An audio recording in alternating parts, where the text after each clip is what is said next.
problem listening to the voices. Is the voice slow?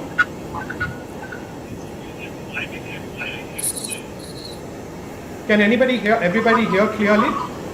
I can hear clearly. I can hear clearly. I can't say the voice is slow. Maybe it's your normal voice. We're getting echo. So I can answer that. But I think but there is an echo coming. I can hear Geeta's voice echoing. Yes. Yeah. Right. Yeah, this is okay now. Yeah, this is okay now. It's better. Yeah. Rakesh, this is fine now.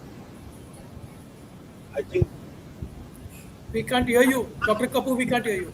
Yeah, this is much better. I think now we are good. Yeah. yes, Dr. Kapoor, you can commence now. Okay, wonderful. So thank you, and all of us are live now.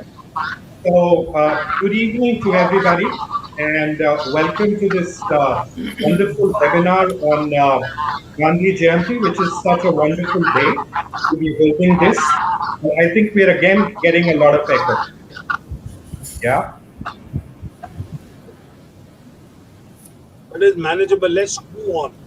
And it can exactly tell you. Okay, so if it's manageable, I think wonderful. So thank you so much. My name is Dr. Rakesh Kapoor, and I have with me Mr. Jatin Kachira, and we would like to welcome you all because we are going to be the moderators for the evening. And wonderfully, we have three beautiful and wonderful, extremely well-known, respected personalities with us today. But before that, let me just talk a bit quickly about what are we going to be discussing about. If we look at all the evolutionary biologists all across the world, one of the first things that they say is that one of the reasons why humans have dominated over the planet Earth compared to any other animal is because we practice dual parenthood. However, that dual parenthood, which is mothers and fathers collaboratively looking after the child and raising the child, is now coming under some amount of pressure because of what we call as parenting 4.0. Now, data which we see, India is now just beginning to move into this post-12 parenting 4.0. But if we look at countries all across the world, they have moved into this phase for years and decades much before us. And data from these countries reveal two major findings. One is that these children of separated parents are under extreme threat and vulnerability because they face certain unique issues, and those unique issues are what we're going to be discussing today, which, if not taken care of, these children can come to great amount of harm. The second thing that they came to, the findings reveal, is that the family court system plays an extremely critical role in actually protecting these children. Therefore, Bamboo Tree Children's Foundation and Child Rights Foundation conducted a detailed online survey of almost about 500 parents and almost 60 legal professionals, lawyers and judges, to actually find out whether the family court system is prepared for this social transformation which is taking place in our society. The findings of this survey are available in the video, the link for which is available on the description below. The video is available on our channel. But before I even move into that phase, let me just give a huge thank you and a shout out to all the 500 people and the 60 legal professionals who took the time out and the pain to actually fill in this survey. I think they did a brilliant job because it was a very detailed survey and the amount of time it must have taken them was huge. The video that we are talking about is called Parenting 4.0. The reason why we call it Parenting 4.0, the highlights of the survey and a commentary on those is all available in that video.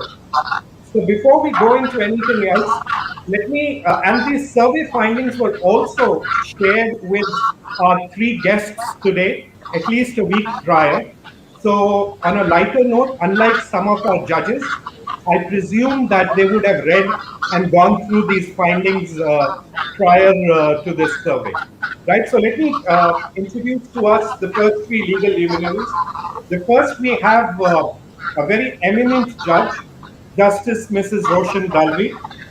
She is a former judge of the Bombay High Court and was a visiting faculty at Jamnalal Bajaj Institute and Narsee Monjee Institute of Management Studies. She has risen from being a sessions court judge to a principal judge and then judge of the family court, and now is actually training judges all across the country in association with various state judicial academies. In addition, she has studied gender and law from the University of Warwick in the United Kingdom, including studies on Children's Act and children's rights, and was invited by the United Nations to consider protocol on rights of sexually abused and trafficked children. Her book, Tangible Justice, is rated very highly and has a whole chapter on child custody disputes. Therefore, she brings a unique 360-degree perspective on family law rarely seen amongst legal professionals. Welcome to the webinar, ma'am. Next, we have Senior Advocate Ms. Geeta Luthra with us. Ms. Luthra is a designated Senior Advocate in Supreme Court of India with Masters in Law and Masters in Philosophy in International Relations from University of Cambridge. She is the Vice President of Indian Council of Arbitration and member of International Academy of Family Lawyers. Ms. Luthra has been engaged as an arguing counsel in leading judgments with regards to rights of husband and wife in Hindu laws, rights of maintenance, application of various acts that govern the rights in Hindu undivided families. She has been a senior counsel for Union of India in Supreme Court and is currently the additional advocate general for the state of Haryana in Supreme Court of India. Welcome to the webinar, ma'am. Thank you so much. Pleasure. Wonderful, it's a pleasure. Lastly, but not definitely the least, of course, we have Mr. ANIL MALHOTRA.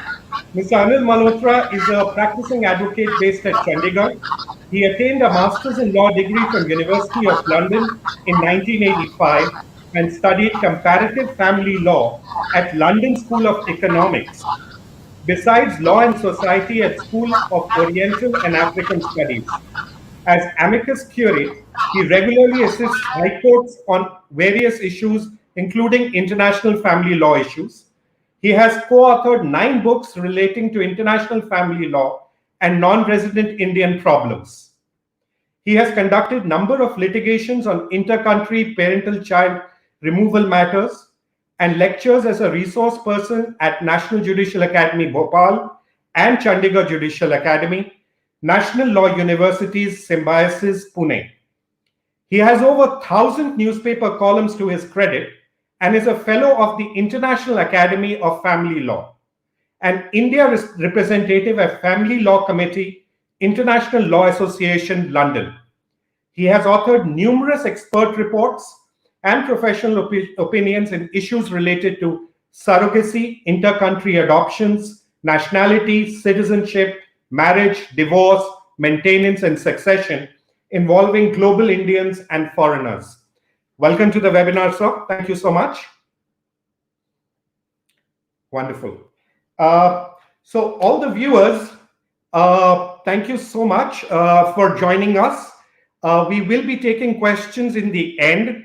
One of my colleagues, she is monitoring the questions on the comments box, and therefore please feel free to put in the questions. The structure is going to be approximately about 40-45 minutes of discussion and then about 15 to 30 minutes of questions, which will be taken from you, right? So please put in your comments. My colleague will actually display them on the screen as and when you put them. So let me actually start off with the first question. And the first question is for all the guests. It's not specific. And this is more of, let's call it a warm-up question. Let's start off with that. And the first question I would really say is, all of you've been through the survey findings. I think this is the first time that such a survey of litigants and legal professionals has been done. Do the findings worry you? And what are your first thoughts on the findings? Is there any one or two particular finding which you find to be, particularly surprising or shocking or in any such way? So may I request, let me start with Ms. Geeta Luthra. I think if you could tell us, Yes. start off with. So the findings are obviously worrisome, but that's how the family law child custody issues are in India. We are not concerned either about the lives of the people who are undergoing child marital issues. We are not concerned about the children who are undergoing a parental tug of war. We are just not concerned individuals. And I feel to some extent we do, with the volumes, sheer volumes, which the poor judges have to look at, we desensitize them rather than make them more sensitive. If somebody is dealing with 60 cases, at the end of the day, they may be saying just one another case. So, one of the things which I have always felt, family court judges, give them a 2-year, 3-year stint, give them some break, or have them have lesser matters. You're asking them to deal within 2 minutes of a child custody important matter. And of course, the studies bother me. We also have to look at the ethos in India. The ethos in India was that we first thought father could do no harm. He is the guardian, and therefore he has to make all the decisions. Then we slowly went from that to a slightly pro woman stance. Now we have tilted it, we made it, turn it on its head. Everything is for the mother, by the mother. There can be no substitute for a mother. Now every case will depend on its facts, and we have to start on a level playing field. There will be fathers who are traditional fathers who are not so involved, and yet there will be fathers. But look at what's happening to those old parents. People come out completely mangled at the age of 70, having gone in for a petition at 30 or 35. And in every court we are told go for mediation, as if that is the panacea for all evil. There will be a parent who will use mediation as something which will be dilatory and which will prevent the other parent from access. And we will get gyan from the courts and from our lawyers. But is it fair? Ultimately, who is the sufferer? So there is nothing wrong. And people in India, because the perjury laws are so poor, people in India are so blaze about telling falsehoods. And that's why we have to be cautious when one parent comes giving. So we have to have the time to discern, is there a grain of truth or is this a falsehood? Wonderful, So wonderful. I think for an opening answer, this should be sufficient. No, wonderful. Ma'am, I yeah, think. sir, Please go ahead, Jatin. Yeah. yeah, ma'am, I have a question. Do you think it is time that India should adopt prenuptial and postnuptials? Uh, you know, uh, it's this is a difficult, very difficult question. we are talking about two Indias. We have two Indias. We have an India which is for those who may be the elite. We may have an India which is those which would be the middle class or upper middle class who are empowered women. And we have in India where we have women who have absolutely no clue. I even now come away from the court seeing a poor woman taking 25,000 as a permanent alimony and walking away as if, thank God, it's over. So, we have two Indias.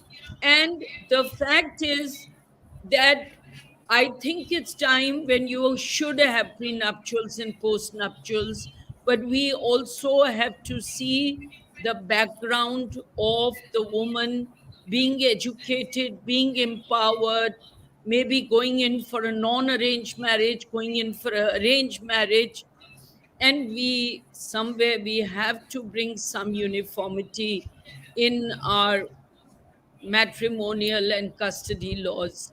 So I agree. I do believe we have to slowly inch towards prenuptials and nuptials, postnuptials, particularly where there are rights of children. But it should not be that the woman becomes completely unempowered in terms of maintenance. So it's a difficult question because sometimes, even at the time of the prenuptial, even if you are having a love marriage or a non-arranged marriage, I don't know what to call it, you are not on a level playing field. If you are on a level playing field, I think it's the time for a prenuptial. But the question is, what's the field? And therefore, your question's very vexed. I see very unempowered women whose husbands are in government jobs, doing well, a clerk somewhere, something, and her father may be a driver somewhere, and she's got no means. She says, my parents don't have means to litigate or to fight. And no, now litigation's becoming progressive. Good lawyers are becoming so prohibitively expensive. So you can do some pro bono work. You can give 10% or 20% to pro bono work. You can give 50% to pro bono work, but that's still not taking care of our millions and millions. But you are right, that we do need to inch towards it with lots of caveats in place. Wonderful. Now, I think you raised some very important issues. You raised an issue about shortage of judges because they're overburdened. You raised an issue about mediation not being the overall panacea that we should really look at. You raised an issue about perjury, right? Not being taken seriously. But very importantly, you also raised an issue of the pendulum, the way our laws are moving from man to woman, and somehow there doesn't seem to be a middle or a common ground, which unfortunately we've been able to find. Obviously, our endeavor will be to try and find solutions through this seminar. So we will move forward. As we move, I think let's discuss that. May I request Mr. Anil Malhotra next to basically tell us about his feelings about the survey, and do they worry him, and any questions? Thank you, Dr. Kapoor. I am very alarmed at your conclusion, by which you say that 79% of the children walk out semi-orphaned. Now, we have lost total control over litigation of children. My experience of handling child custody disputes has been that the petition for custody or issues relating to custody of children have become more of battles of erring spouses, flinging mud at each other. The child is only a trophy. Voluminous pleadings are filed, As an amicus, I find this very disturbing at times, and I often tell the parties that they should focus on the child. That's one. Second, our laws are antiquated. The Hindu Minority and Guardianship Act does not have a court procedure. We have to fall back on an antiquated Guardian and Wards Act, in which the concept of singular custody, which was evolved during pre-colonial times, is still rules the roost. Report number 257, authored by Justice A.P. Shah, was a beautiful report suggesting amendments. It is gathering dust on the shelves. The third, we have still not built up a family court structure within India. We made an act for establishment of family courts to promote conciliation and secure speedy justice of disputes relating to marriage and family affairs and matters connected therewith. A question which I have often asked myself: in how many places have we made family courts? And in the places where we have made family courts, how many of them are notified and how many of them are actually functioning? And is the family court judge trained and equipped? Is the family court assignment a punishment posting? Effectively, family law is a poor country cousin of law. So, all people who cannot be adjusted anywhere are sometimes often parked into family courts. The sensitivity to handle matters is not there. They have not been trained, they have not been equipped. Law is undergoing sea change. The fourth issue which I feel is, with inter-country interparental child removal so much on the rise, the poor judicial officer is totally unequipped to be updated with what is going on. There are a handful of lawyers who assist the courts. For them to interpret or even lay down this law in the sense of shared parenting, joint custody, are concepts which are totally alien to them. Then the next, at a higher level, when we come to the High Court or the Supreme Court, as Geeta said, the list is packed and there is maybe a bench handling family work. But then, do we not need a separate family division in the High Court? Do we not need a dedicated bench or two in the Supreme Court dealing with family law matters? The child custody matter, by virtue of delay, first in the family court, then in the High Court and the Supreme Court, leads to almost 6 years.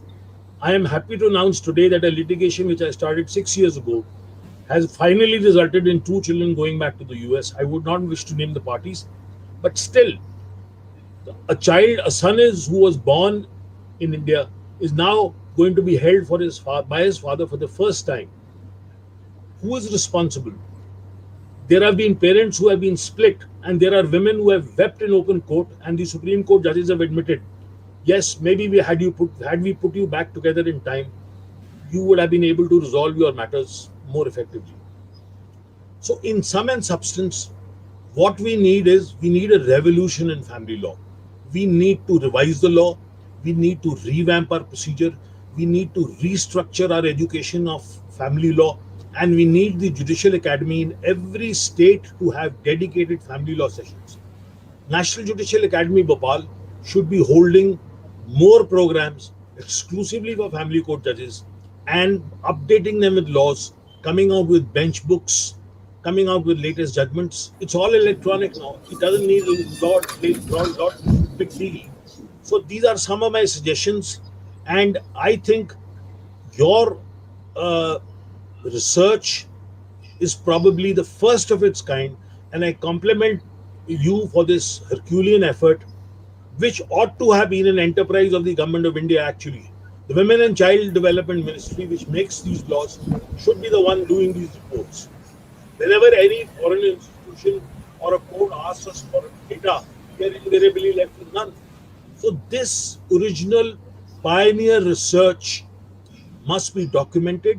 It should be sent to all the high courts so that people become aware of the seriousness of this problem, and we start looking at children as human beings, not as a chair or a table or a chattel who can be shifted here or there.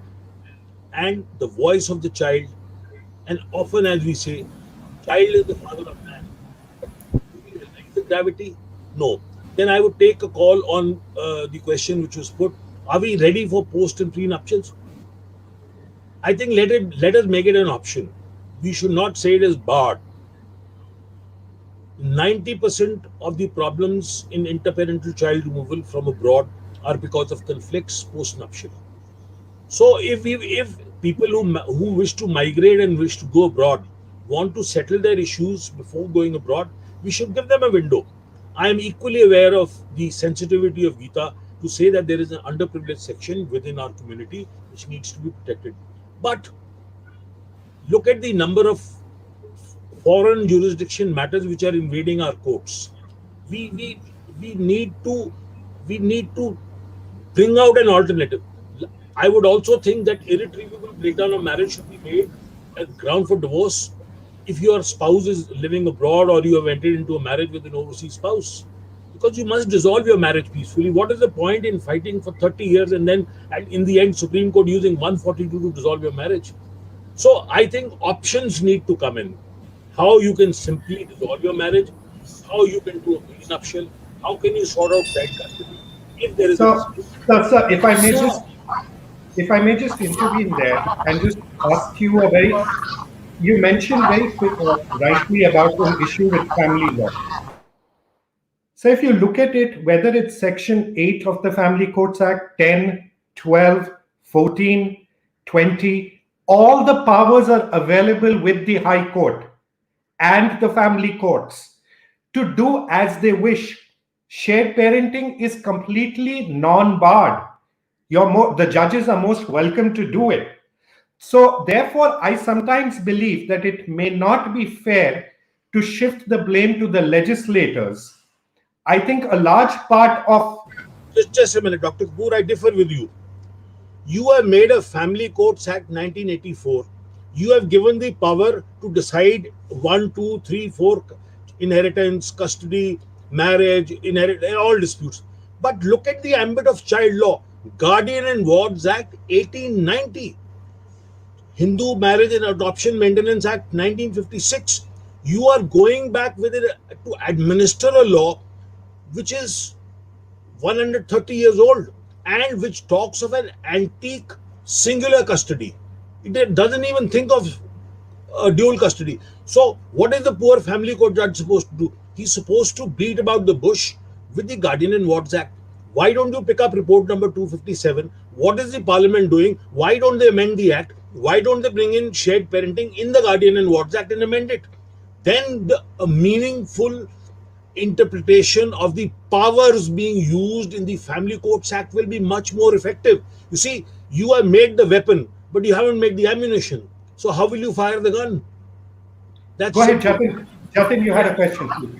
yeah, sir, do you think a monitoring mechanism needs to be devised by higher courts on the lower courts in terms of periodically calling for records from the lower courts in the number of children arranged in shared parenting arrangement and number of children in protection from abuse of parental alienation? Calling for records by the I, higher I, courts. I, you see, ordinarily speaking, unless and until a record is really necessary, routine record calling of record should not be done. But now electronics are coming in, everything is scanned, everything is recorded. You file a petition, so e-copies go. Nothing physically moves from a court to court. But where privacy and protection is required, Delhi High Court doesn't even disclose the names of the parties or the children. Most of the other high courts don't follow it. In foreign countries, you are not even allowed to use a copy of an order or without the permission. So, where children are involved, you have to be very careful. You cannot disturb a child, you cannot make a local issue about a child. If there is a POCSO case, yes. There is a juvenile justice case, yes. Action is a must. No, I think he meant more from just the child custody disputes only. But moving on, I think we will try and address this issue as we move on. May I just bring in Justice Roshan Dalvi here, ma'am, and may I request you to actually share your experience about when you read through the survey findings and what did you feel about it and what do you think are the what is it bothering you in any way? What bothered me was that we believe that everything depends on the facts of each case. And when we take in a survey and we come to a conclusion about what is the percentage of this or that, then some other percentage is left out. For example, if we say that the alienated children are, say, 85%, but then there are 15% who are not alienated, and yet they may not want to go here or there. Now, a judge has to go through each case. So the judge needs time. And this kind of issues cannot be settled immediately in 10 minutes to find out whether a child is alienated or not and all, which is the basic, the root cause for all this survey and so much effort that has gone into it. Second thing is, even after the judge finds any such thing, there are sort of not only model orders like this or like that which require to be passed. You need to pass all sorts of different orders. A judge would need to sort of, come out and innovate, which appears not to be done. And that is because the broad lines are not in our legislations. See, even in POCSO, what happened was that when we got POCSO, the judges are working on all those things. But when I was a sessions judge, there was no POCSO. And yet I conducted trials the POCSO way, taking into account the Union of India was the case of Sakshi or Gurmeet Singh or something like that. Now here also we've got some judgments, but we don't have this system that, these are the main judgments which must be in a bench book followed by all the judges. That is not there. And even when the judges pass orders, they are not followed with impunity because nothing is done. And how much would judges do? Because in every case there is perjury. In every alternate case there is a contempt. And if we go into all of this, then when are we going to take up new matters? So you see, it is all wills within wills. And no one particular person can be blamed. But if the legal culture changes, then everything would change. That is what I would feel. Because of this legal culture that, you've got a matter and then you've got to fight it out and you've got to show your client that, oh my, you've got one up on the other side. It happens also in family courts, which was meant not to be when the family court said no lawyers are required. No lawyers will be allowed. But we allow all the lawyers until we have to disallow them now. You see? So each of these lawyers can improve their stature, their image by coming up with solutions for their client and another client. And again, it's a form of mediation. It's negotiation, facilitation, and mediation. And you can sit across the table with other lawyers and bring peace and give your client what the client needs without fighting and become a kind of a semi-judge. But that legal culture has not set in from what I can see in the survey. So you see, Ma'am, happens. If I may just question you on that itself, I think that's a great point that you raised about legal culture, right? Now, that's one of the biggest issues that we find because the adversarial civil and criminal jurisprudence is not suitable for the family court system, right? Do you think it's time that we should have a separate cadre of family court judges moving all the way from the family courts all the way up to Supreme Court? Because it becomes very difficult for a judge who is so used to adversarial systems to come and talk about, like Mr. Malhotra also raised, the issue about come and talk about let's bring the two people together into co-parenting rather than actually deciding upon a winner that, okay, the mother is the winner or the father is the winner, but ultimate loser turns out to be the child, right? So what are your opinion about having a separate cadre and where do you see the biggest problems in having a separate cadre? We may have a separate cadre. That is, we'll have another building, another courtroom, and the same people coming in. I am talking about the lawyers. They are one too many. They would go from the civil court or the criminal court into the family court because they get a case. And their mindset is what you said are the mindset of the judges. Now, there is one judge, but 250 lawyers every day in that court. And those lawyers have to be dedicated lawyers if they have to be in the family court. That is very important, actually. So that, that like they say, core competence in corporate law, in corporate sector, there is core competence. You can do work of engineering only, so you don't know sales. You do sales only, so you don't know finance. It's like that. Now, there is a lot of expertise, and there are lawyers who say, I do only IPR. But then we must have lawyers who do family court work. Then we can train them. Because how many thousands upon thousands of lawyers are we going to train? They are also stakeholders in our system. We train the judges. In criminal law, we train the prosecutors and the police. But who trains the defense counsel, for example, in the criminal law? Similarly, who trains the lawyers? We have guardian judges of the family court. I was a guardian judge of the family courts in Maharashtra. We had called lawyers also, not only judges. At that time, I was with Justice Khanvilkar. And we discussed with them and we told them about how they can change so that the judges also find it easy to change. And please mind, well, I'm not taking sides or any such thing. I was a lawyer also and a judge also and a lawyer again. So, I wear two hats at least. But what I'm saying is that all the time you're talking about which court. Yes, it would be nice because there would be some kind of specialization. But that specialization must come for everyone, including the court staff, actually. Even the Ms. court Geeta, staff. Luthra, ma'am, you wanted to add Yes, something to that. Minister. Please. Yes, so sometimes see the family courts judges, and I tell you, it's refreshing for them for a change of roster, because doing family law all the time. So one, what Anil said, that it may be like a punishment posting. I think a lot of judges feel it's a punishment posting. A lot of judges feel this is not really law. So there is a ethos. And in Delhi, for example, we have, just before you make them district judges, they become principal judge of the family court.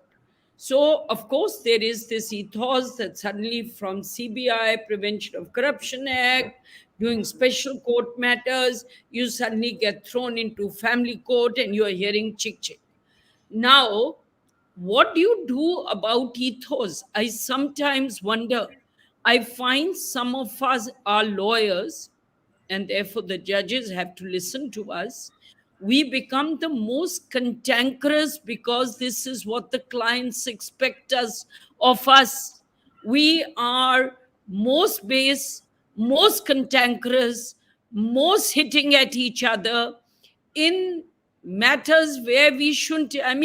Where a father may not be actually guilty of POXO, you may throw it at him because you know that's the way to avoid him getting access or visitation.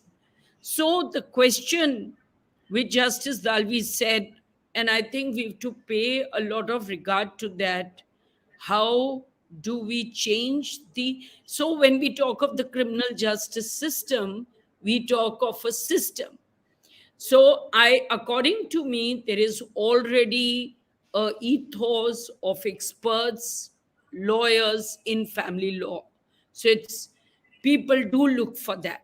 People now Google that. So people look for it. They find family lawyers who are experts. Question is it being an expert if you outshout and outscream the other? I don't see it as much in other fields of law as I see in matrimonial law. And if the question should be, and that's for the court to control, and sometimes I feel that our system in Delhi, instead, like Bombay, will have more family courts. They will just go, the judges will be experts in trial courts, in the family courts. But I feel that there is more knowledge of law if a judge is a general judge. And I've seen that. There were issues in one of my very contested cases of Limitation Act, and I saw the family lawyers, and I don't want to talk of anyone, were not even addressing that issue because they were just going around the family law issue. They were losing perspective of basic other laws. We can't, so you need a rounded, well trained person, but you need a mental ethos. So you do need a training. Now, clients, and particularly in matrimonial or child custody, think because it's their personal lives. So they will walk away from a lawyer saying you weren't as aggressive with the other lawyer as we would have wanted you to be. They don't look at the merits. So the court has to, per force, control it. But I don't know whether, I think you need trained and sensitive judges. But to say that they should be only doing family law may not even broaden the outlook of that judge. And I have felt that. I have Let me felt let me take that that. very Let me take. clearly, and that's why I came in on this.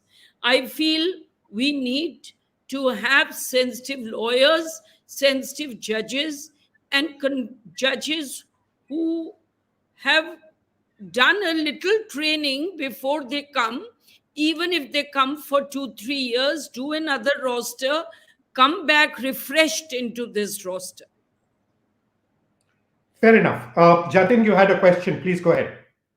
Yeah, Madam, Family Court's Rule 37, it permits that the permission is given by the court for an advocate to appear in the matter, and that has to be recorded. The reason has to be recorded in the order. Accordingly, if the permission can be barred also by the judge, can a mechanism be devised in such a way that suppose if an advocate is unable to work out the visitation rights of the child within a period of 6 months or say within a period of 1 year, that advocate should not be allowed to appear in that particular matter? No, Jatin, you can't do it like that. That can't Madam, be. children are suffering. Yeah. I know children are suffering, but there I used to once in a while wonder whether you should look that only some lawyers should be allowed. But it is not again a level playing field. There will be people who don't have a voice. And I remember one of my cases where this very, very oversensitive, gentle client of mine had come into the court with regard to some matrimonial issue, and she had just attempted to kill herself that morning. But the court said, come on, don't be so sensitive, don't be so sensitive, let's go on with the matter. Sometimes you need somebody to represent a person who may be an underdog. That's the problem, Jatin. How do you distinguish who is the underdog and who is not? How do you decide in an individual case? You can't be spending that much time giving leave. So the best is to give both people a chance, so at least they both have independent counsel. I mean, counsel means counseling, independent. They know their rights, so that neither is harmed just because they're a mild or a weak or a meek person. So I'm going to just, Mr. Anil Malhotra, let me just ask you the question, and you may continue to answer. So, Ms. Geeta Malhotra raised a very important point, and Justice Roshan Dalvi and you also, was about Rakesh, you are mixing me with Anil. I am Geeta Luthra and he's Anil Malhotra. You call me Geeta Malhotra, but I am so sorry. I am so sorry. Don't call me Anil Luthra. Right. No, I was just seeing the camaraderie between all three of you, which probably must have made me do this. But having said that, if I were to look at, let's be very specific. What is the law? Really, when we keep talking about law, there is no law in child custody except the word best interests and welfare of the child at the end of the day. Each judge, each lawyer interprets it. Let me give you an example without being mean. One Supreme Court judgment says child is not a shuttlecock who can be thrown around from one house to the other. The very next judgment comes and says child is not an appendage and he must be equally shared. At the end of the day, is there a Supreme Court judgment? Have the judges sat down to say what constitutes best interests and welfare of the child? Let's consult some child psychologists, sit down and formulate guidelines which people can follow. Don't you think 35 years after Family Court Act, that is the base minimum or the bare minimum the Supreme Court should have done by now? Sir, you're muted. Yeah. Am I audible now? Yes, sir. First, I would like to address Justice Dalvi's question. Too many lawyers. I think the problem is that the family court or the power of the family court with the additional district judge or the power of the guardian judge with the senior sub judge was always within the district court. So that is why family court lawyers are a mix. We have not developed a separate bar.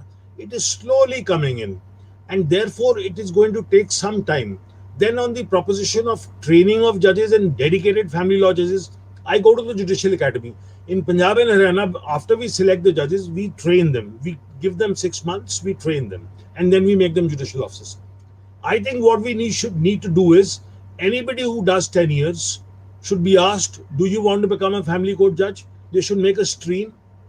Once he has had that, as Geeta very rightly put it, some composition of civil, criminal and all laws ingrained in him, you train him to be a family court judge, and then you put him in a stream. And then you make a cadre of family court judges, and you tell them, by virtue of being a family court judge, you will also have a chance to become a high court judge.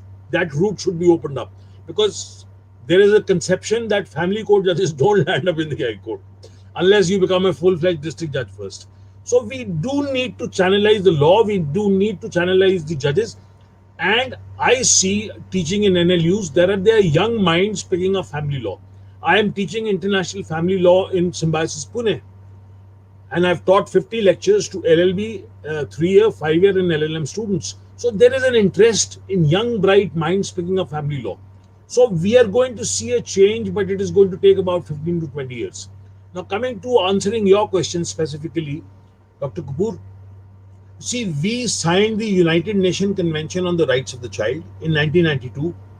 It took us quite some time to think of identifying the child as a person, a child requiring a right to a home, a nationality, living with both parents.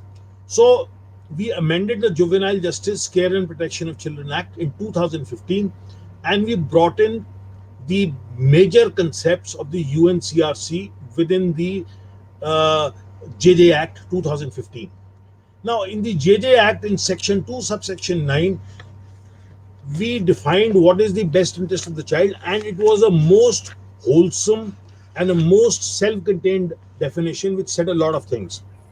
It says best interest of the child means the basis for any decision taken regarding the child to ensure fulfillment of his basic rights and needs, identity, social well-being, and physical, emotional, and intellectual development.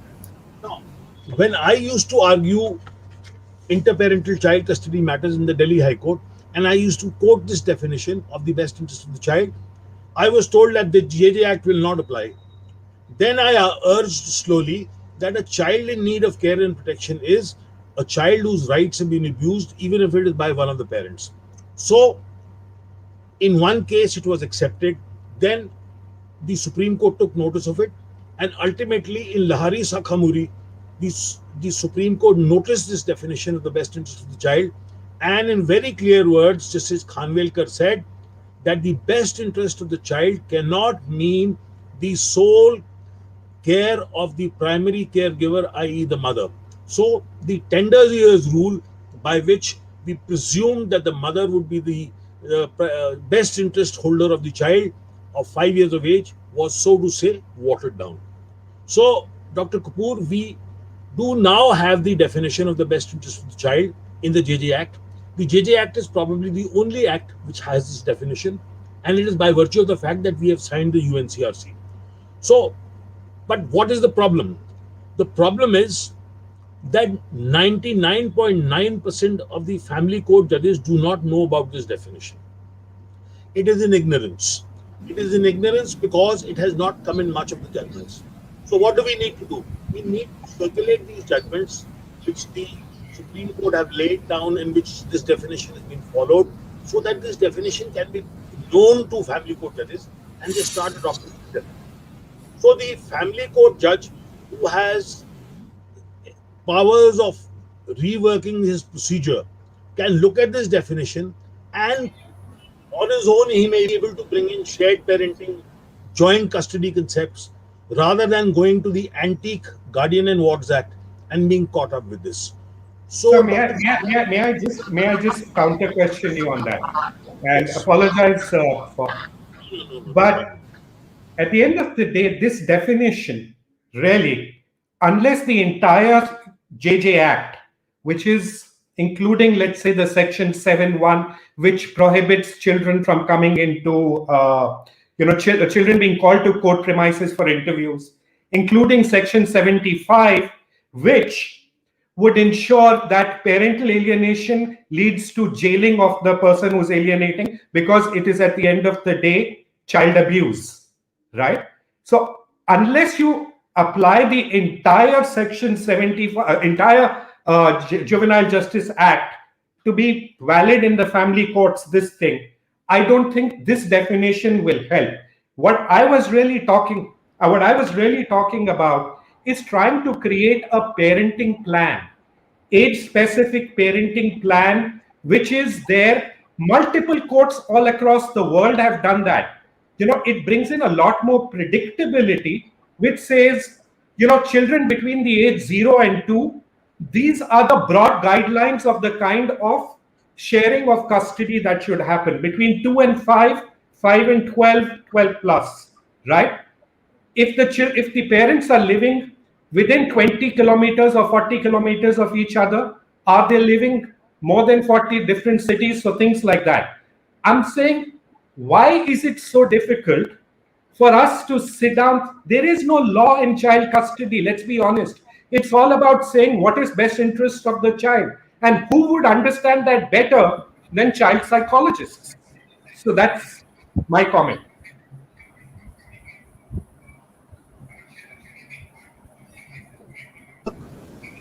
Within a framework of the existing law of what we have today. Now, we must also understand that, be it the Guardian and Wards Act, be it the Family Courts Act, or be it the Hindu Minority and Guardianship Act, the universal rule is that the court will act on the issue of the custody of the child in what appears to be in the circumstances for the welfare of the minor. So this word for the welfare of the minor is used in all the legislations. Now, what is the welfare of the minor and what is the best interest of the minor are synonymous terms. Now, just for the sake of interpretation, when the UNCRC has been made applicable to India, India is duty bound to adapt all the principles laid down in the UNCRC in all domestic laws.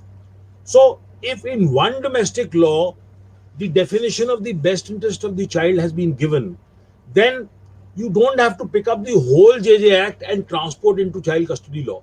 The definition of best interest of the child can be used vis-a-vis a child in need of care and protection.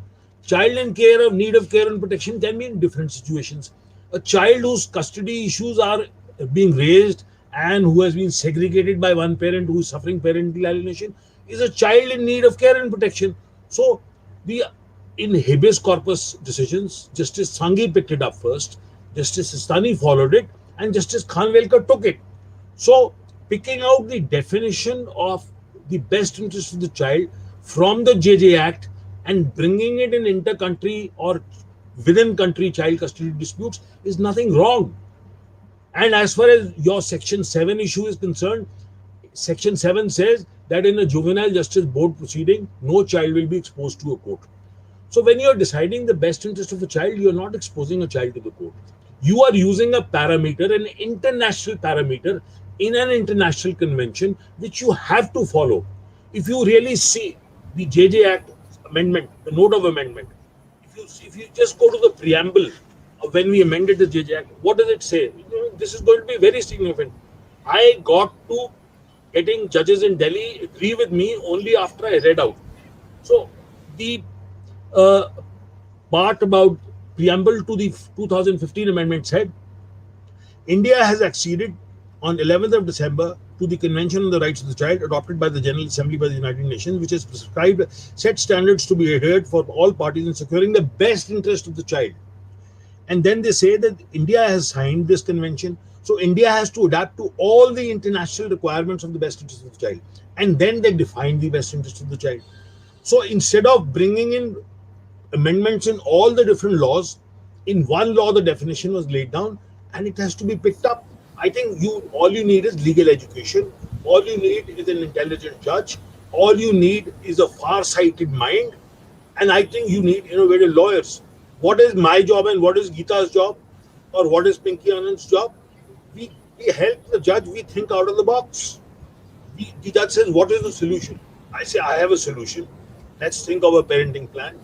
Let's think of joint custody. All my amicus reports started suggesting to judges, forget this anti-concept. Pick up Savita Sitaram, pick up Sharo Bale, pick up Navteen Singh, and follow what Justice Dalvi said in a seminar. What is family?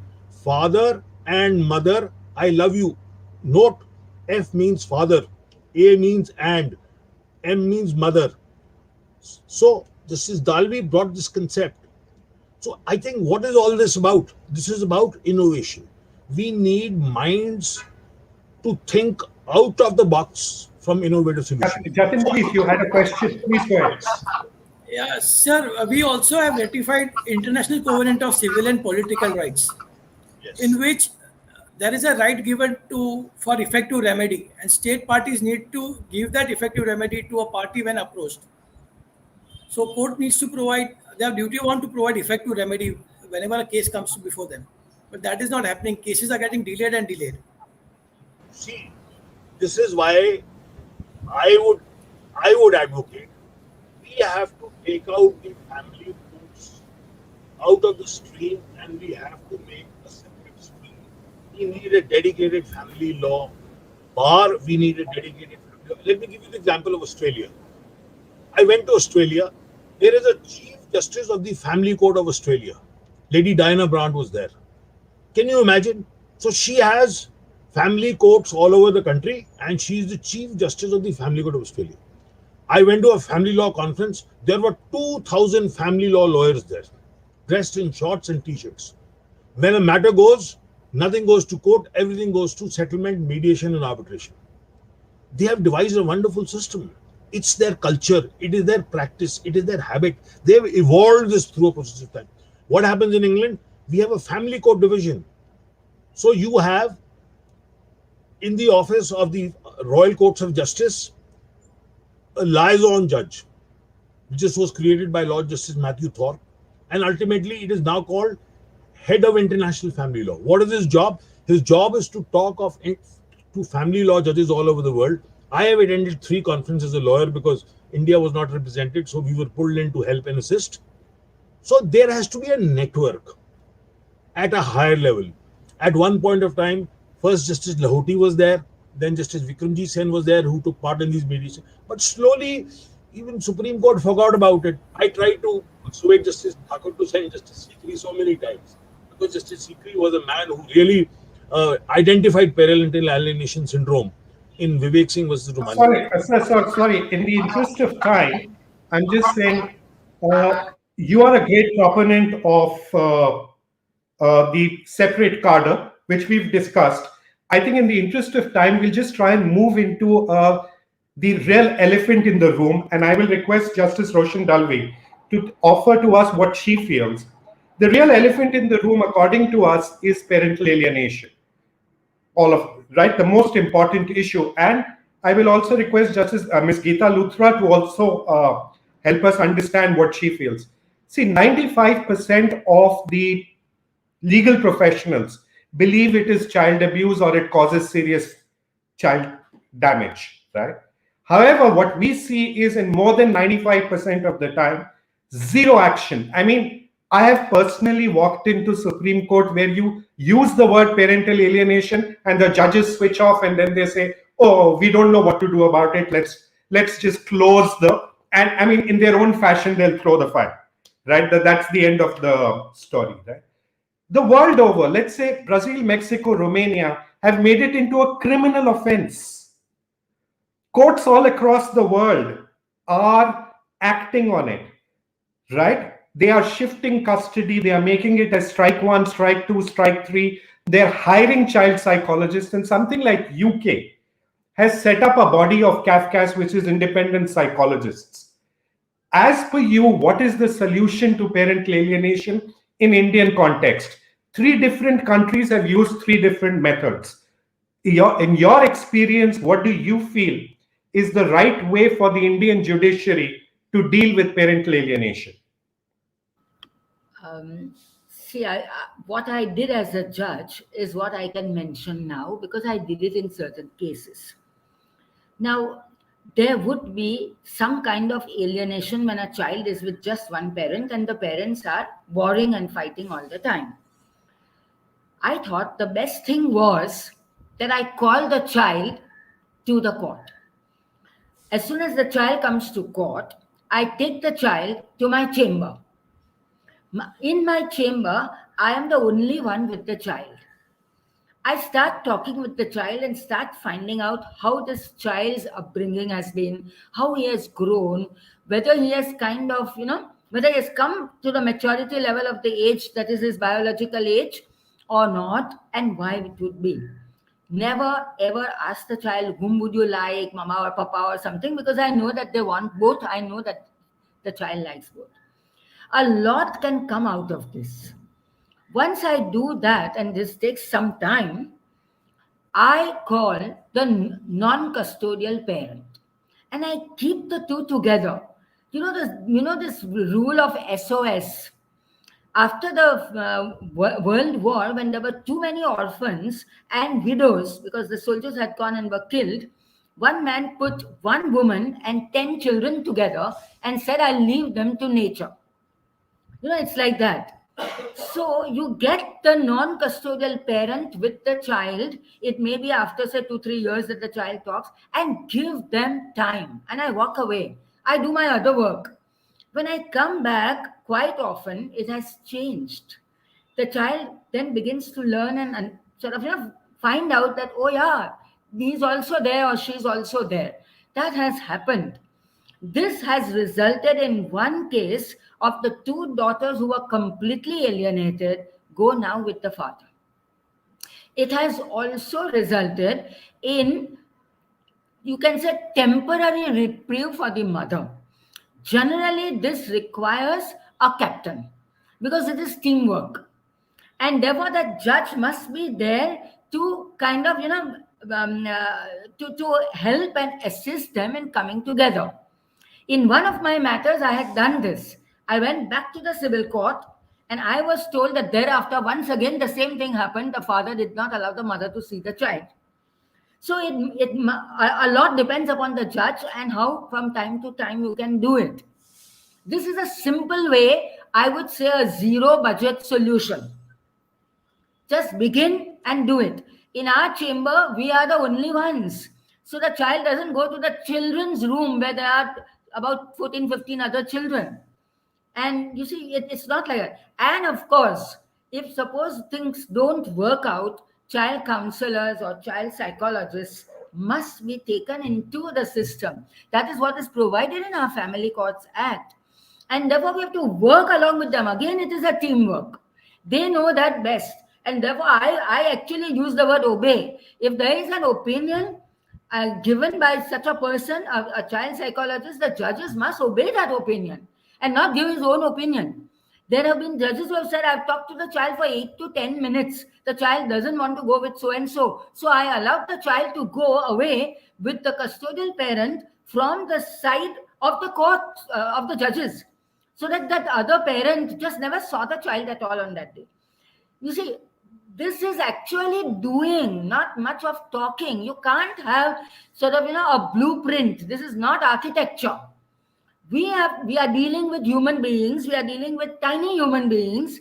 Each one is different. Now, in the same fashion, when I did this with a father who was kind of, overbearing, I said, stop. It cannot be given now. I sent him for anger management classes.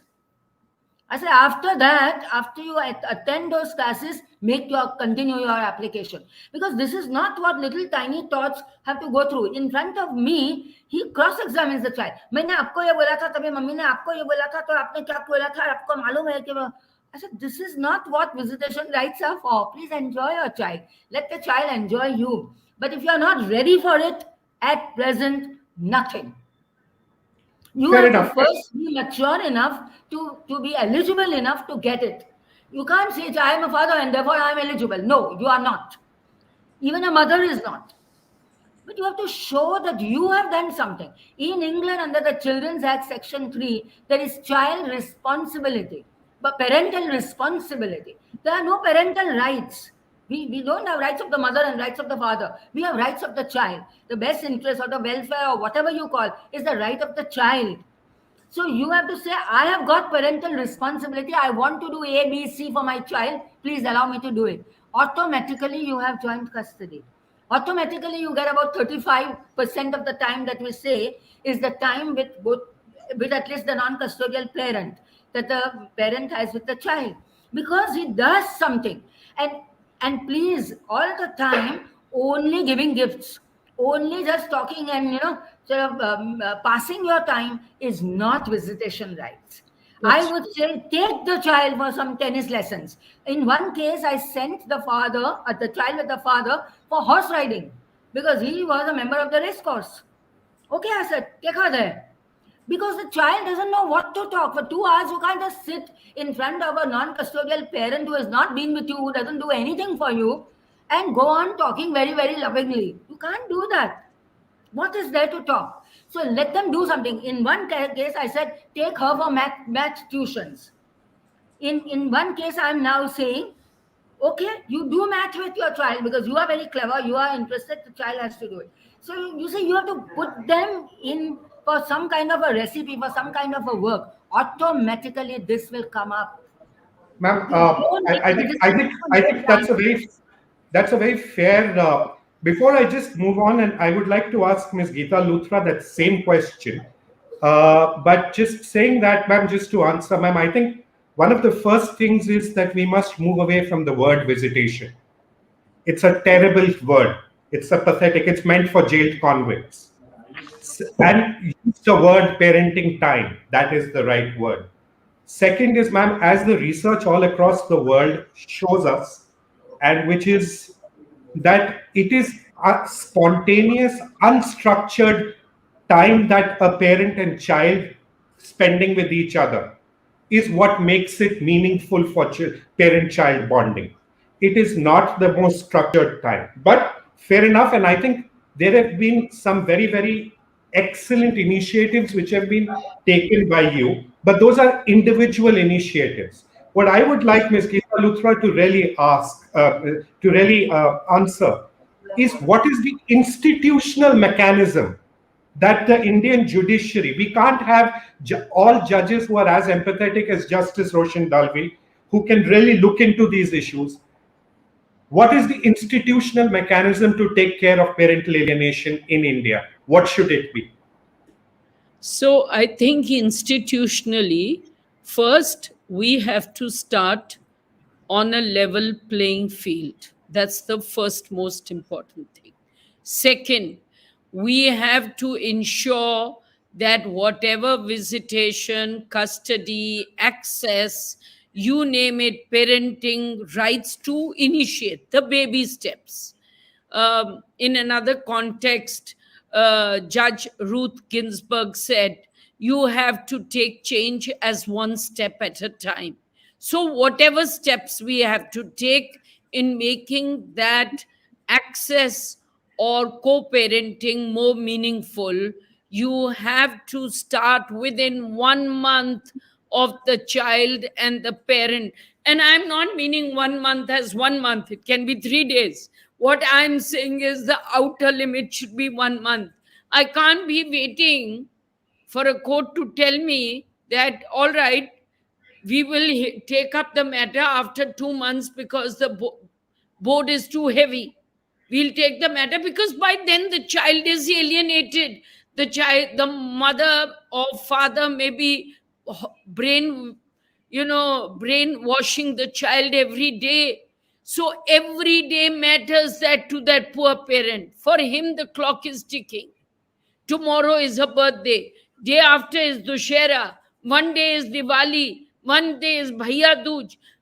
Am I going to have to keep coming to court? What are the Bombay guidelines about? What is the Law Commission about?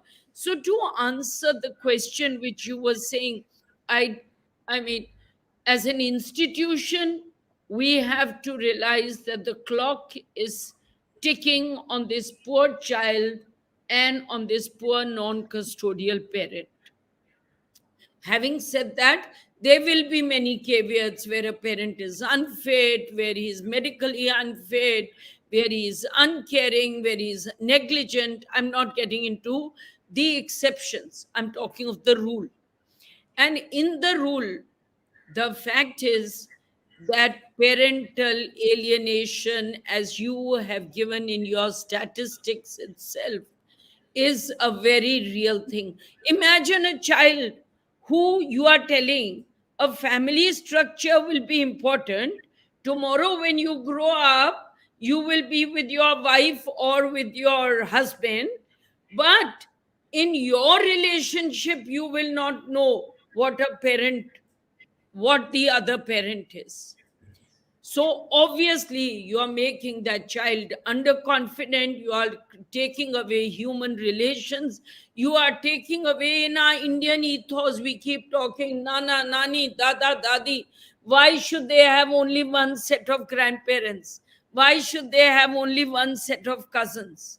So they need to. Now, the real problem in this room will be, you'll have a problem where you'll say that father's unsafe. This child's going to go puberty. So you can't, those are things which even a single father has to meet. So you can't be saying because he's a single father, he can't be having to look at this. So all these things have to be taken in the stride. Tomorrow you'll say there are exams. Sorry. And therefore, you have to see what kind of parent are you dealing with. Is it a parent who, as Justice Dalvi said, will be able to do maths with the child? Is he a parent who's caring about the homework? Why not? Why shouldn't that child bond as a normal human being?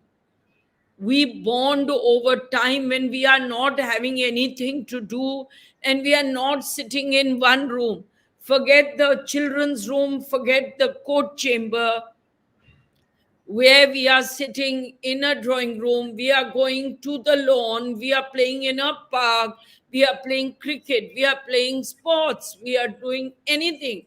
So the bonding time is the time where you are not doing anything meaningful and you're doing something stupid, but you are doing something with your parent.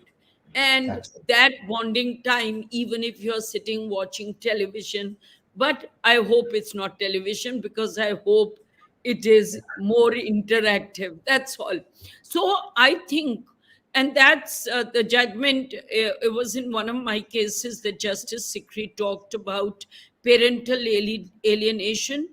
Vivek It's Singh so versus real. Rumani.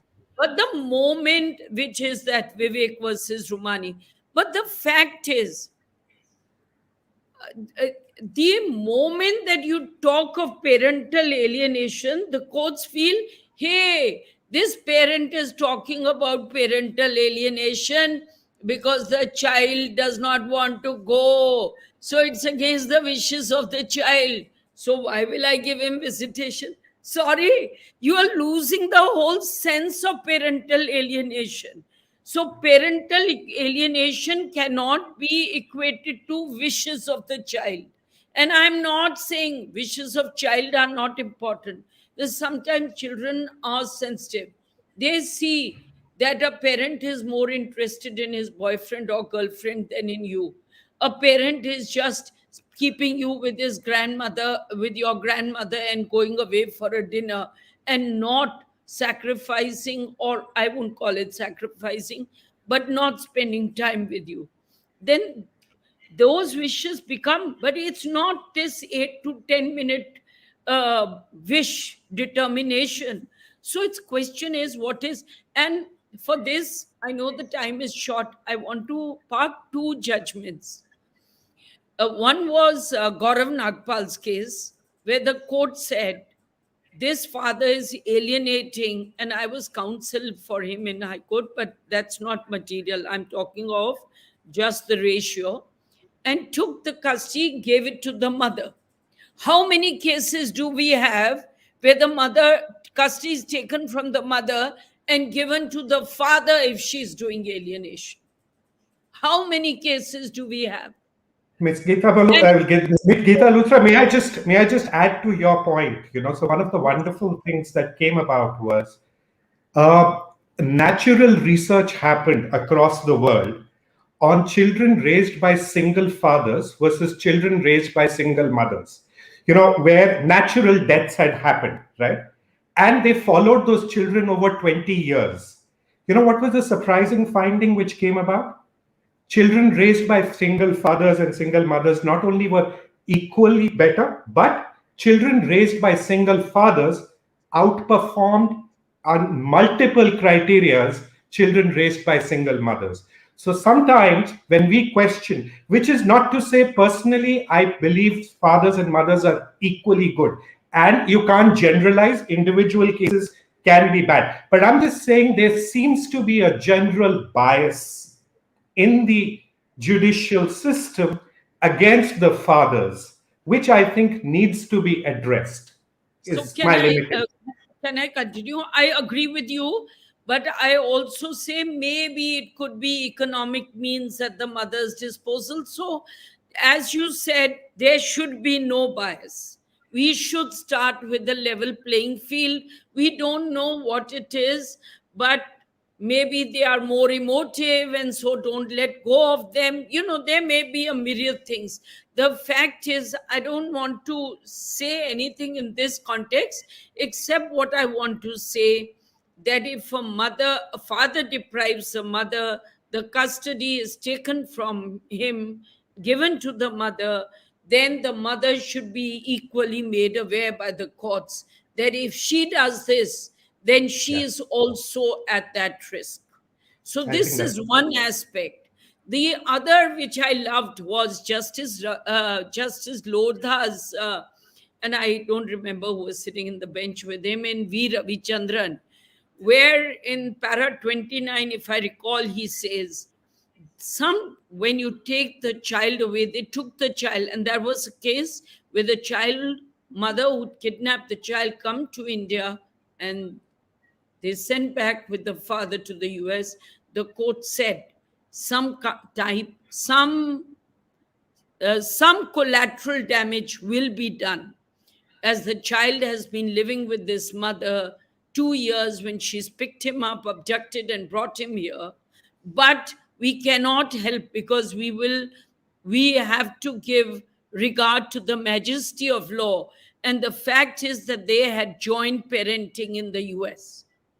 So the fact is, child was taken, given to the father in V. Ravichandran, which is one of the rare cases where the court did that, despite the fact that it was the mother who had taken. But what I'm trying to say, there will be sometimes collateral damage. and it will be a temporary collateral damage. But we cannot, for one parent, and it may be either parent, either parent may be over possessive, and there is all sort of angst that you have when you are in a breakup. One parent may be angry that he's gone off with a boyfriend. One parent may be angry he's gone off with a girlfriend. We don't care. There may be myriad reasons. There may be in-laws on either side. Question is, when it comes to this child and when it comes to this parent who is deprived, we have to treat it with great amount of sensitivity if we don't have to raise children who are depressed, or who are, or parents who are suicidal, or who have lost all hope in life. And we come across that every day when we practice on this side. No, thank you so much. I'll just add the V. Ravichandran judgment. I'm very well aware of. It was an extreme case where the mother had actually kidnapped in India also. So I think that's a case which we can't take it as a norm. It was a very, very extreme case. I mean, I've read through the entire, but I would like to shift to Mr. Anil Malhotra, but ask the same question, and but ask him a very specific thing, right?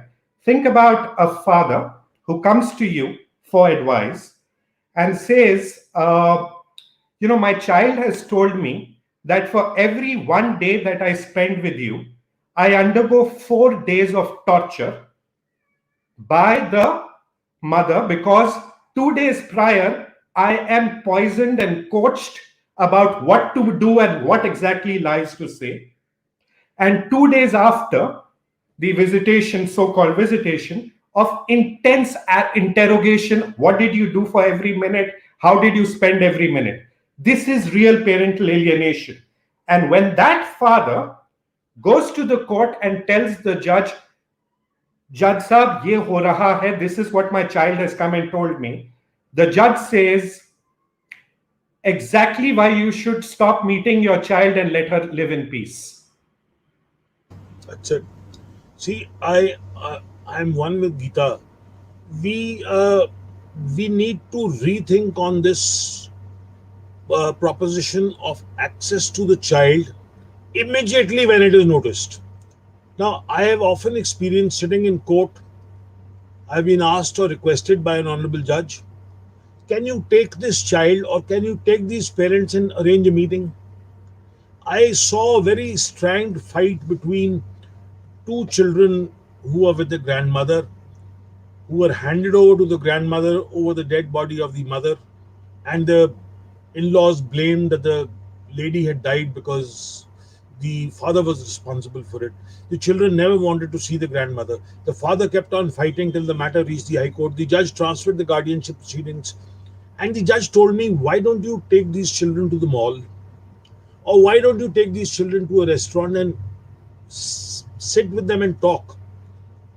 So I did it once, I did it twice, I did it thrice. The grandparents, there would be a set of 15 people sitting on each side with two small children, and they holding my left and my right arm, not knowing what to do.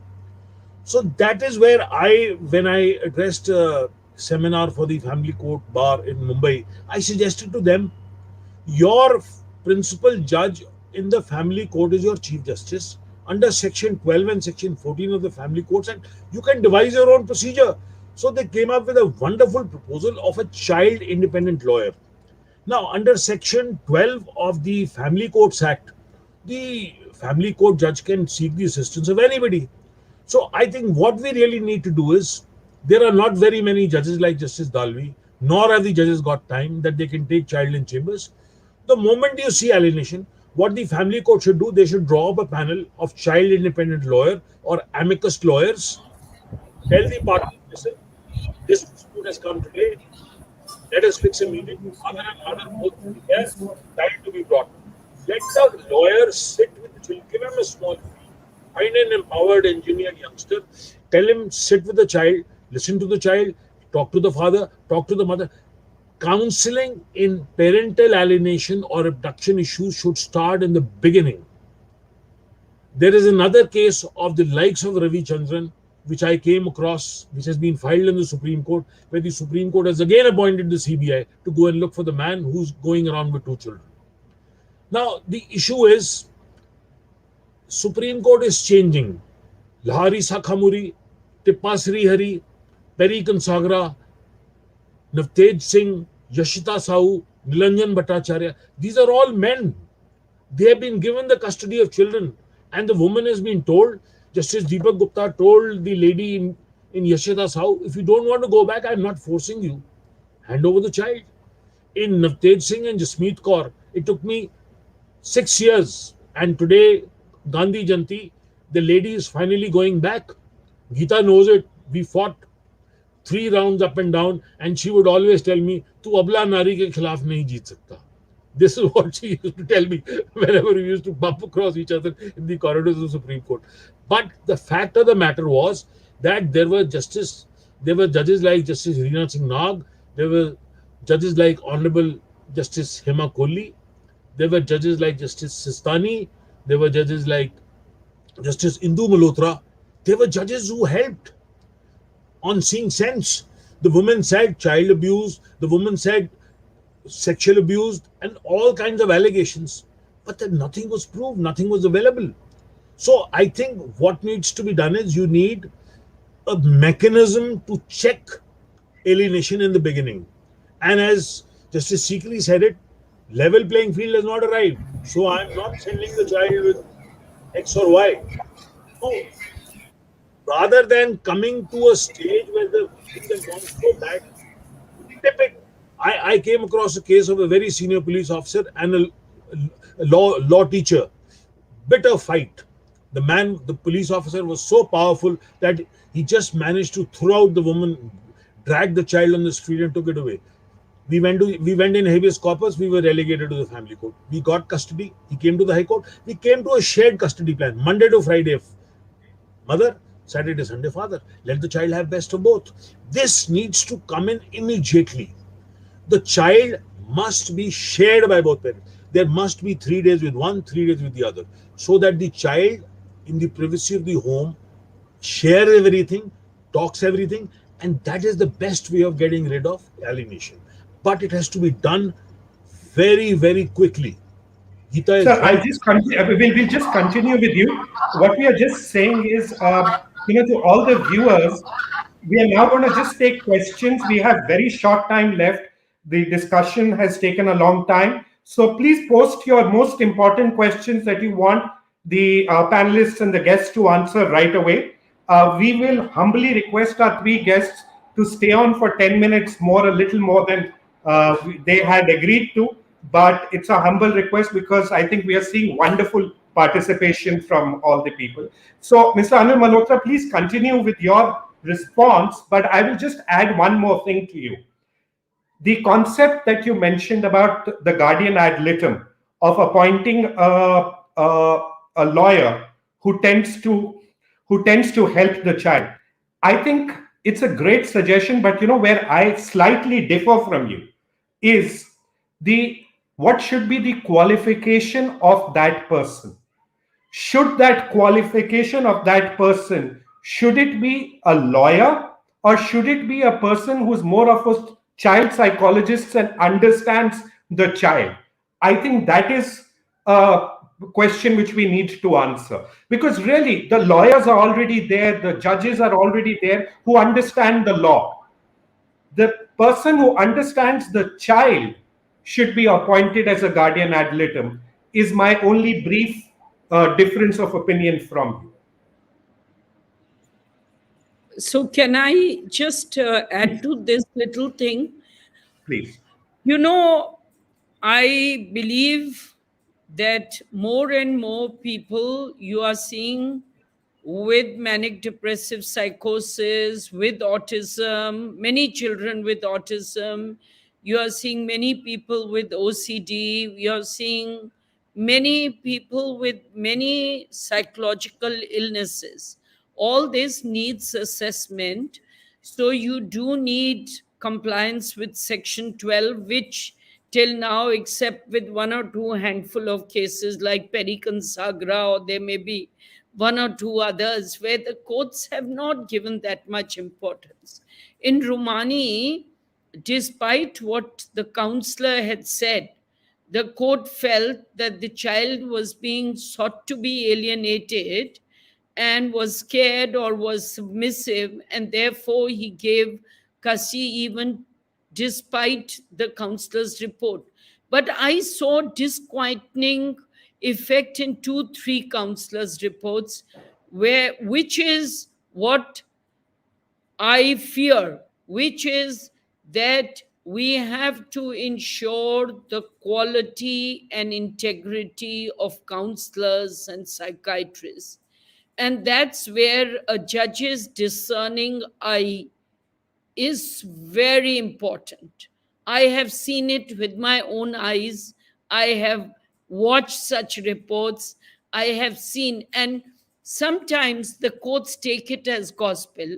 So I think we have to see the quality of the psychiatrist or the counselor. But I do believe that more and more we have to not have them as guardian ad idem, but at guardians, helping.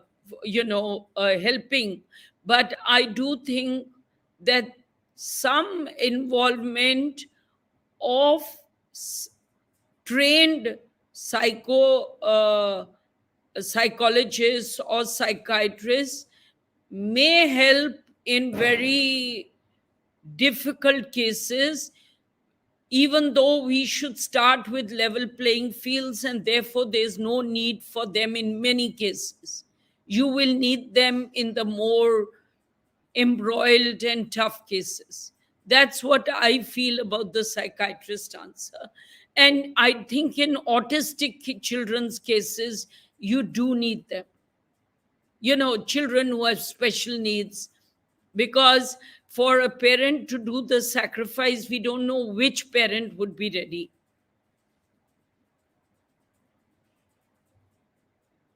You're muted. Sorry.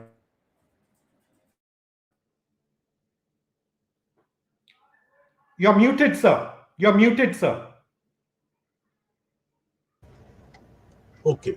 So, according to me, the emergent need at that particular time is a lawyer available in court, or he could be summoned by the judge to take in the parent and the child immediately, fix a time and go out and sort it out. My experience shows availability of trained psychologists, trained psychiatrists or whatever is a rare quality. You will not find them easily.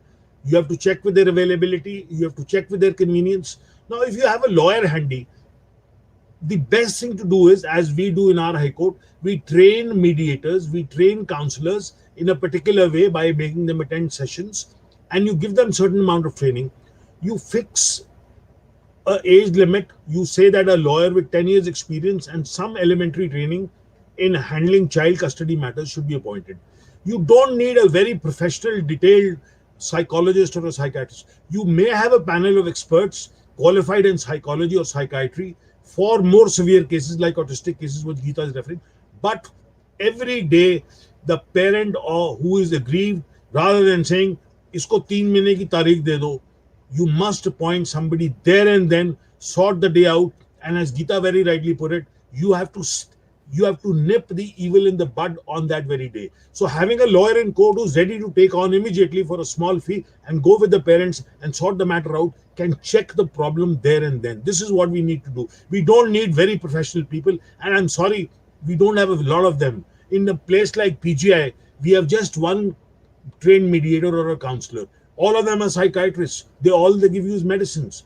So it's a very difficult. There is definitely a need for greater discussion on this, because I agree with you. Shortages of trained professionals is a major issue. I agree with you that immediate sorting out can be done, but just trying to move on. We'll just take those 2 or 3 quick questions from the audience, and so that Jatin, please go ahead. Sir, is that we should apply a doctrine of friendly parents, sir, in the child custody cases. What I want to address. I see charity begins at home. I must point a finger at our community as well. We as lawyers owe a sense of responsibility to check ourselves in not promoting parental alienation. We should not be proving to be aiding or abetting parental alienation. We must not, for the sake of winning or losing a case, push the child into alienation. We must try to resolve the matter. I have found lawyers like, let us say, Lady Murlanili Deshmukh. She goes and settles the matter. And this is the kind of approach you need in a lawyer. Rather than not naming anybody XYZ who says, no, you do this. Don't make sure he comes near the child. So this is something we must improve within ourselves. We must set. Can I ask this question from all three of you? Yeah, a very honest question. What can the Bar Council, and you are sitting here are the senior most members of the community, can the Bar Council of India take action against some lawyers who are doing this? The more further you keep the Bar Council, the better we all are for it. So don't even go there. See, don't go there. I think if we start training our people, hopefully that lawyers as well, then there is a greater chance if we start training lawyers that there is a sense, you're not just training judges, as Justice Dalvi said. We have to train lawyers as well. And I think, we have sometimes, so I hate sermonizing to a client, you have to settle. But without sermonizing, if we can, it's very difficult for a parent who feels I've been cheated by the other parent to let them have access. Somewhere we have to do that counseling also to make them accept that the child should not be the answer of the vindication of your war. Ma'am, all I can say to that is, and don't get me wrong, few bad fish in the pond, that is among the lawyer community, has led the Chief Justice of Madras High Court to say it is no longer respectful to introduce oneself as a lawyer or judge. A Chief Justice has actually gone ahead and said that, which to me, and I know as a community, I know the three people sitting here to a degree, and I know the kind of respect I have for these three people. So I'm just saying, it's just up to you people to, like in the medical community where I belong, it is up to us doctors to sort out the doctors. It's similarly up to you people. How do you do it? Please go ahead. So you are right. But our profession in India has not been so regarded as one of the noblest profession. So we've always done dipped well, dipped down, dipped up, gone up. The fact is there are lots of good parents and there are lots of friendly parents. It may not seem as if I'm talking of only an unfriendly parent. So they're good parents, they're good lawyers, they're excellent lawyers, they are pro bono lawyers, they are do-gooders, and they are, as you say, the lawyers reflect human race, and we are good and bad and not improving by the day. We hope we'll improve by the day. Sorry, Anil, you were answering. Yeah.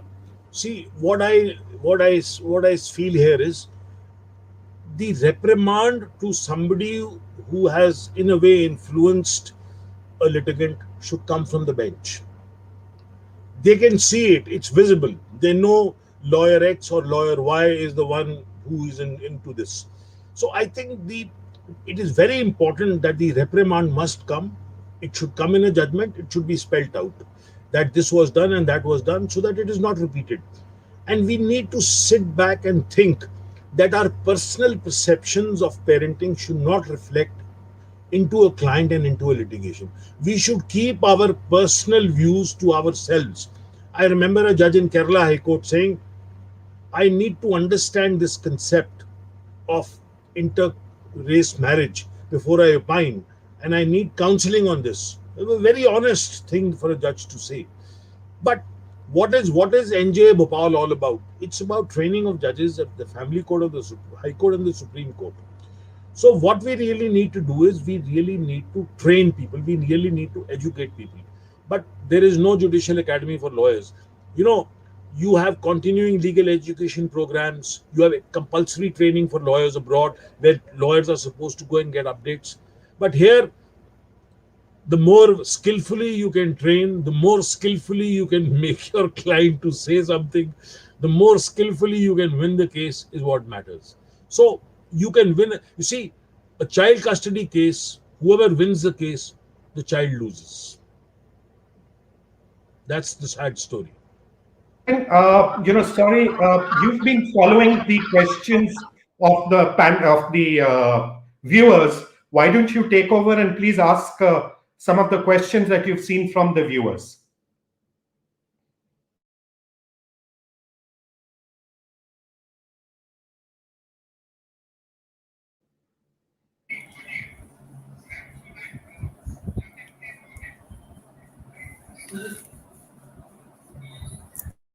One says that does the family court has powers to implement shared parenting in the absence of any specific law? Should we have Justice Dalvi answer that, please? Yes, Justice Dalvi. Please unmute, ma'am. Please unmute.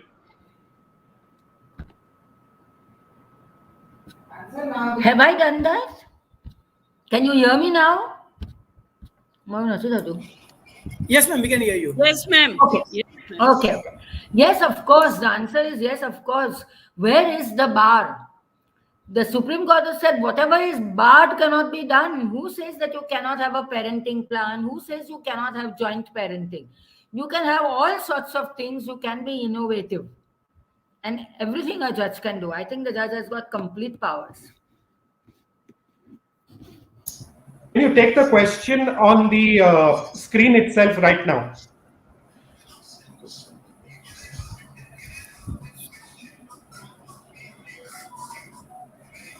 One says that can court, other question is, can court continue custody of the child with such a parent who makes false allegations and of child abuse and causes permanent stigma to the child?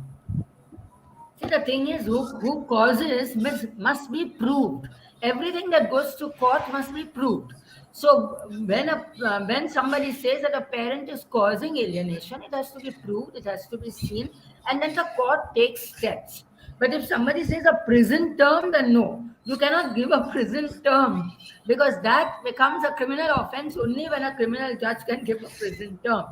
But you can change the custody, you can change the visitation rights, whatever are the timings. You can change the quality of the contact that the non-contacting parent will have. Ma'am, I'll just add to that question itself. Our survey, one of the findings which we did not present was that almost 13% of people, there was false sexual abuse allegations. Do you think a custody of a child can be continued with a parent who makes false sexual abuse allegation against the other parent? The thing is, how do you it's been proven false. It's been proven false. It's been proven false. If it is proven false, it would mean that there is no sexual abuse. When there is no sexual abuse, the father is equally entitled as the mother. He's a good father and there may be a good mother. And therefore, that kind of contact or excess. Ma'am, let me repeat my question. Because I'm being very specific here. A false sexual abuse allegation has been made. It has been proven to be false. That is, there has been no sexual abuse, right? It has been found, and the exact words of the judge were, these are flights of fantasy of the parent who made this allegation, right? Can you continue the custody of the child with that parent who has gone to the extent of making such a heinous false allegation? My very specific question. Yes. Now you're talking about change of custody. Now, there may or may not be an order of change of custody, but in such a case, there will definitely be an order of excess of the non custodial parent because he is proved to be not abusing the child. Now, it is not that we have to punish the wrongdoer only, it is that we have to give the child the rights. Now, just punishing a parent is also not going to give the child everything that the child deserves and requires. So, in all cases, we don't go for punishment only, because by the time we punish the child and that matter is taken up, the child becomes an adult. No, we have to first think of the child. He must be at the center stage, or she must be at the center stage. What can be done? There is no sexual abuse. Go with the father. Now you can have overnight access. Now you can have access over Ma'am, 7 let me Work out there. ma'am, let me Rakesh, add to may I that. And answer Ms. this? No vengeance by the court. Please come in, but let me just add one sentence, and then Ms. Geeta Luthra, please come in. My simple submission is, a person who can make such allegations against the child, about the child, and use the child as a revenge tool, right? What kind of values, ethics is that person passing on to the child? Please, Ms. Geeta Luthra, please continue. So Rakesh, in fact, I'm very surprised that you are being so optimistic, as be saying it will be proven. By the time it's proven, the whole generation will be dead and buried. So to prove it takes a long time. But I had a case like this where we had CCTVs, and therefore it was shown that the allegation that was made was completely wrong. In Australia, however, this was tested and the custody was transferred in a case in 2018, saying that if this kind of insinuations or these kind of suggestions are being made by the child mother to the child, then this is an unfit mother and the custody should be transferred.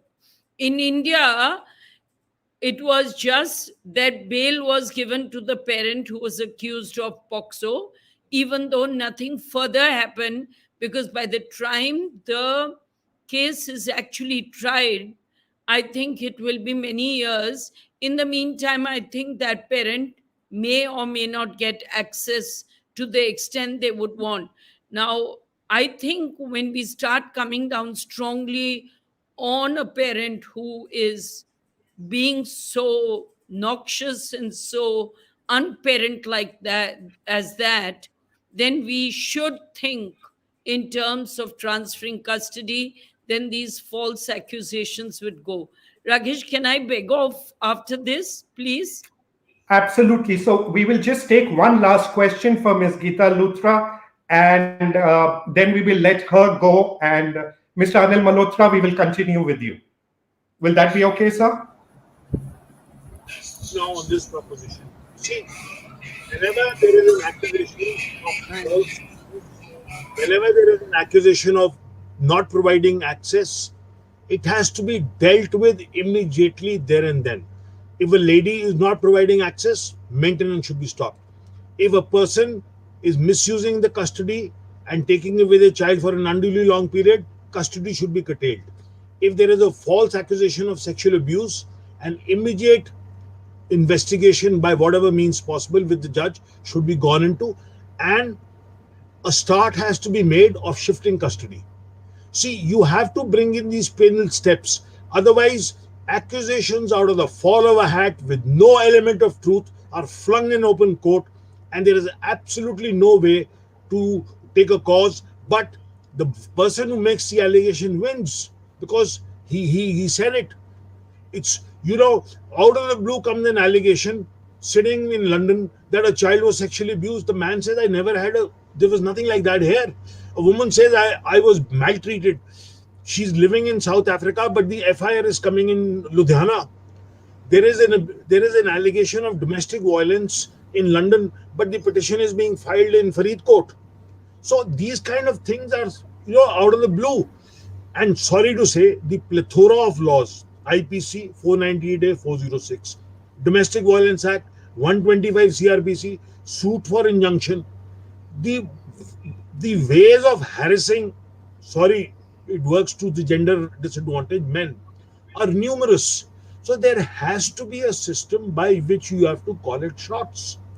You have to bring people to a level playing field. You have to stop this mud flinging match whereby you want to use the child's custody, you want to gain the custody, so you fling all the mud.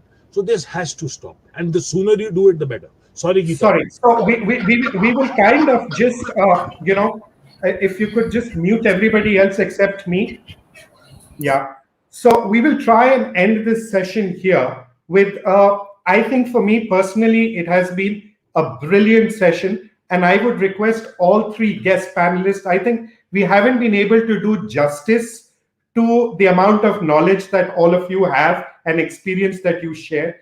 May I request all of you also that would you be willing to have a one-on-one session with me and Jatin at your convenience, where we can discuss the issues a little more threadbare and really come up with solutions, number one. Number two, what I will request all the viewers here is we've already done sessions one-on-one with multiple lawyers. We will be uploading these sessions over the period of next 3 months. Some of the international experts are also being interviewed, mental health experts who are worldwide experts in this, and international judges and lawyers. So please go ahead and subscribe to the channel so that you get updated. But before we sign off, Ms. Geeta Luthra, please, you wanted to say something. I was just saying, come. I'm happy to do that. Thank you so much. I'll just Thank make you. your apologies. Thank you, ma'am. Thank you so much. I would be happy to chip in on any Saturday or Sunday whenever you want.